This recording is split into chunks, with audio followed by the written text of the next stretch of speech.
শুধু যে ভগবানই ভক্তদের পরীক্ষা নেন এমনটা কিন্তু নয়, ভক্ত কখনো কখনো ভগবানের পরীক্ষা নেন, তাকে যাচাই করেন। আজকে এমন একটি বিষয় নিয়ে আলোচনা করব এই ভিডিওতে।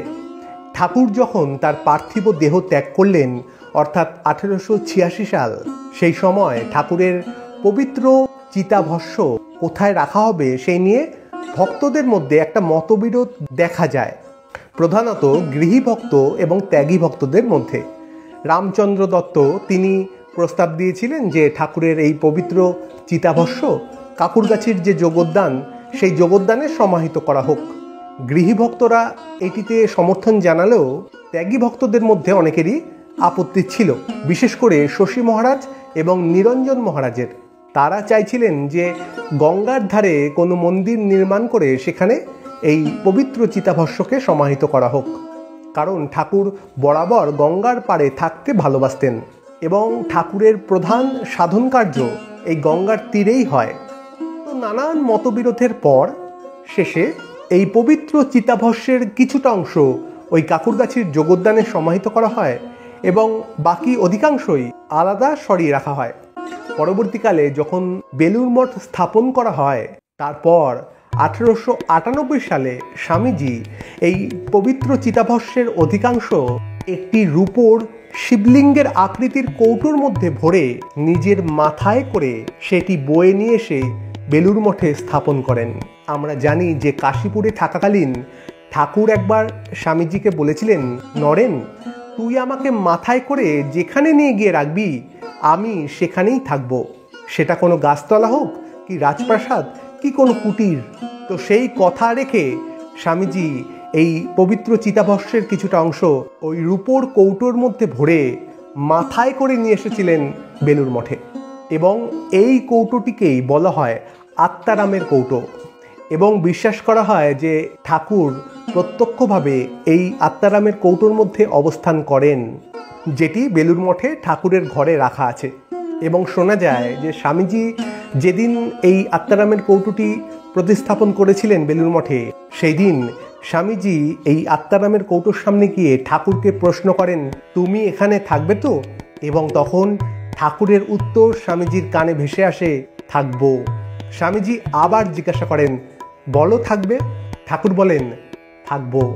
স্বামীজি আবার বলেন, জনকল্যাণের জন্য এখানে থাকবে বলো? আবার ঠাকুরের উত্তর আসে, থাকবো। 3 সত্যি করিয়ে নিয়েছিলেন স্বামীজি সেদিন ঠাকুরকে দিয়ে। কিন্তু আমরা দেখতে পাই যে পরবর্তীকালে এই আত্মারামের কৌটো নিয়ে স্বামীজির মধ্যে একটা সংশয় এসেছিল যে ঠাকুর কি সত্যি এই আত্মারামের কৌটোর মধ্যে আছেন। ঠাকুর বলেছিল, আমি ঠাকুরকে মাথায় করে নিয়ে এসে যেখানেই রাখবো ঠাকুর সেখানেই থাকবেন। তা সত্যি কি ঠাকুর আছেন এই আত্মারামের কৌটোর মধ্যে? তো একদিন স্বামীজি এই ঠাকুরের ঘরে প্রবেশ করে, তখন বেলুড়ের পুরনো মন্দির ছিল, এখন যে মন্দিরটি আমরা দেখতে পাই সেটি নয়। 1938 সালে এই নতুন মন্দিরে এই আত্মারামের কৌটোটিকে নতুন যে ঠাকুরের ঘর সেখানে স্থানান্তরিত করা হয়। তো একদিন এরকম আত্মারামের কৌটোটিকে প্রণাম করছেন। তো প্রণাম করে স্বামীজি যখন বেরিয়ে আসছেন, তখন স্বামীজির মনের মধ্যে সন্দেহ উকি দিল। স্বামীজি ওই আত্মারামের কৌটোর কাছে গিয়ে ঠাকুরের উদ্দেশ্যে বললেন, তুমি যদি সত্যি এই আত্মারামের কৌটোর মধ্যে থেকে থাকো, তাহলে 3 দিনের মধ্যে গোয়ালিয়রের মহারাজা তাকে এই মঠে নিয়ে আসতে হবে, তবে আমি বুঝবো তুমি সত্যি আছো। মানে স্বয়ং ঈশ্বরকে চ্যালেঞ্জ ছুড়ে দিচ্ছেন স্বামীজি। এ শুধু স্বামীজির পক্ষেই সম্ভব। তো এইটি বলে স্বামীজি ওই ঠাকুরের ঘর থেকে বেরিয়ে আসলেন এবং তারপর তার নানা কাজে ব্যস্ত হয়ে পড়লেন। তো এই কথাটি তিনি নিজেও ভুলে গেলেন যে এমন একটি চ্যালেঞ্জ তিনি ঠাকুরকে দিয়ে এসেছেন। স্বামীজি এই কথাটি কাউকে বলেননি। তো তার পরের দিন এলো। পরের দিন স্বামীজি একটি কাজে কলকাতা গেলেন। তখন এই গোয়ালিয়রের মহারাজা কলকাতায় এসেছিলেন একটি কাজে, কিন্তু তার এই হাওড়াতে বা বেলুড় মঠে আসার কোনো সম্ভাবনাই ছিল না।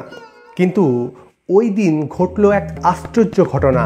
এই গোয়ালিয়রের মহারাজা জিটি রোড দিয়ে যখন যাচ্ছিলেন, তখন তার মনে হলো যে আমি কলকাতা এসেছি, অথচ স্বামীজির সাথে দেখা করব না। তিনি ওই বেলুড় মঠের কাছাকাছি এসে গাড়ি থামালেন এবং তার এক কর্মচারীকে বললেন, যাও খোঁজ নিয়ে আসো বেলুড় মঠে স্বামীজি আছেন কিনা। তো যথারীতি জানা যায় যে স্বামীজি একটা কাজে কলকাতায় গেছেন, মঠে নেই। তখন এই গোয়ালিয়রের মহারাজা একটি চিরকুট রেখে যান স্বামীজির জন্য। তিনি লেখেন, আমি আপনার সাথে দেখা করতে এসেছিলাম, কিন্তু দুর্ভাগ্যবশত আপনার সাথে দেখা হলো না। কিন্তু আমি আপনার সাথে দেখা না করে কলকাতা ছাড়ব না, আমি আপনার সাথে দেখা করেই যাব। তো বিকেলবেলায় যখন স্বামীজি কলকাতা থেকে ফিরে এলেন, তখন সমস্ত ঘটনাটি স্বামীজিকে জানানো হলো এবং স্বামীজি সবটা শুনে স্তম্ভিত। এও সম্ভব? ছুটতে গেলেন ঠাকুরের ঘরে, আত্মারামের কৌটোটির সামনে সাষ্টাঙ্গে প্রণাম করলেন এবং বলতে লাগলেন, তুমি সত্য, তুমি সত্য, তুমি সত্য। কি ব্যাকুল তার কণ্ঠ। ওই ঘরে উপস্থিত ছিলেন স্বামী প্রেমানন্দ মহারাজ। তিনি ওই অবস্থায় স্বামীজিকে এত ব্যাকুলতার সাথে ঠাকুরকে প্রণাম করতে দেখে অবাক হয়ে গেলেন যে স্বামীজি হঠাৎ এমনটা করছেন কেন। স্বামীজি তো ওই চ্যালেঞ্জের কথা কাউকে বলেননি। তো তিনি যখন স্বামীজিকে জিজ্ঞাসা করলেন যে, ভাই তুমি অমনটা করছো কেন, কি হয়েছে, তখন স্বামীজি সবটা খুলে বললেন। তো এই ঘটনাটি শুনে সকলে অভিভূত হয়ে যায়। ঠাকুর সর্বত্র বিরাজমান, সব জায়গায় ঠাকুর আছেন, কিন্তু এই আত্মারামের কৌটোর মধ্যে ঠাকুরের বিশেষ প্রকাশ রয়েছে এবং সেইটি ঠাকুর নিজেই প্রমাণ করে দিয়ে গেছেন জগৎবাসীর কাছে স্বামীজির মাধ্যমে। এই যে স্বামীজির মধ্যে সন্দেহ, এই সন্দেহ মেটানোর জন্য এরকম অলৌকিক ঘটনা ঘটানো, সবটাই তার লীলার একটি অংশ। জগৎবাসীকে বোঝানোর জন্য যে তিনি ওই আত্মারাম কৌটোর মধ্যে আছেন, তিনি এখনও জনকল্যাণের জন্য বেলুড় মঠে বিরাজমান বিশেষ রূপে।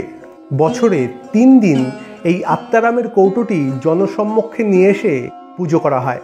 জগন্নাথ দেবের স্নানযাত্রার দিন, দুর্গাপুজোর মহা অষ্টমীর দিন এবং ঠাকুরের জন্মতিথি যেদিন পালন করা হয় সেই দিন। এই 3 দিন এই আত্মারামের কৌটোর পূর্ণ দর্শন করা সম্ভব হয় জনসাধারণের পক্ষে। আজ এটুকুই, আবার দেখা হবে অন্য কোনো ভিডিওতে। ভালো থাকবেন, ধন্যবাদ।